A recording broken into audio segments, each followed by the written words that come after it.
Vilniaus dailės akademijos grafikos dizaino katedros antrakursiai jau antrą savaitę palinkę prie savo kompiuterių, kuria proginį 90 metų jubiliejų skirtą Lietuvos banko emblemą. Juos aplankė kolegė Simona Stanapėdytė. Lietuvos banko prašymų sukurti proginę emblemą Vilniaus dailės akademijos antro kurso studentai perorganizuoti į kūrybinę agentūrą. Studentams vadovauja 2 katedros dėstytojai. Vyksta intensyvios 2 savaičių trukmės kūrybinės dirbtuvės. Noras, žodžiu, tą banką artinti prie žmonių yra ir galimybės ją artinti, informuoti apie jį, pranešti yra toks pastovus. O tai yra vienas iš būdų. Žodžiu, jaunimą įtraukti į konkretų įleisti jam prisiliesti ir pasižiūrėti, patiems įsigilinti. Galų gale mes pateikiam visą informaciją, kokias funkcijas atlieka bankas. Neišvengiamai žmonės jau domėjosi, žodžiu, gilinasi. Tai yra tam tikra sklaida, žinių sklaida apie banką.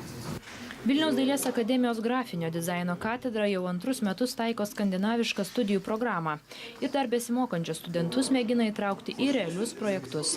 Banko jubiliejinę emblemą kuria 13 studentų. Projektas yra tam tikras ganėtinai konservatyvus, kadangi bankas negali sau leisti tam tikrų išsišokimų. Jis yra stabiliausias Lietuvos finansinė institucija, kontroliuojanti kitus komercinius bankus.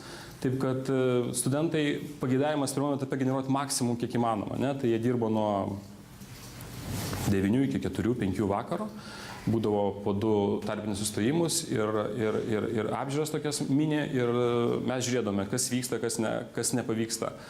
Ir šiuo atveju kiekvienas turi kaip minimum po 3-4 idėjas, kurias šios dienos apie 3 valandą mes vėlgi žiūrėsime, kiek yra vykusių.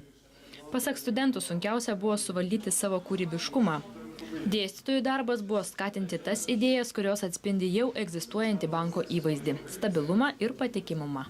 Turėjom progą pamatyti, kaip viskas vyksta, kaip reklamos, nuo 9 iki 5 pietų pertrauka, 2 peržiūros, dirba visą laiką.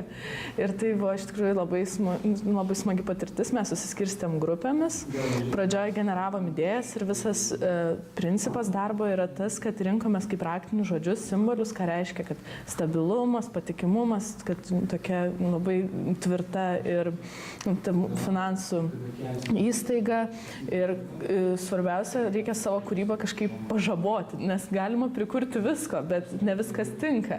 Tai reikia atsirinkti simbolius, kurie geriausiai atspindėtų ir šventę, ir jubiliejų, ir tai, kad jau 90 metų tas bankas gyvuoja. Pasak dėstytojų, tai puikia galimybė katedrai ir studentams įrodyti, kad jie gali dirbti su realiais klientais. O Lietuvos banko atstovai tvirtina, kad jaunimo meniniai sprendimai banko proginiai emblemai suteiks šiuolaikiškumo. Kūrybinėms dirbtuvėms pasibaigus banko atstovams bus pristatyti 6 proginės emblemos variantai.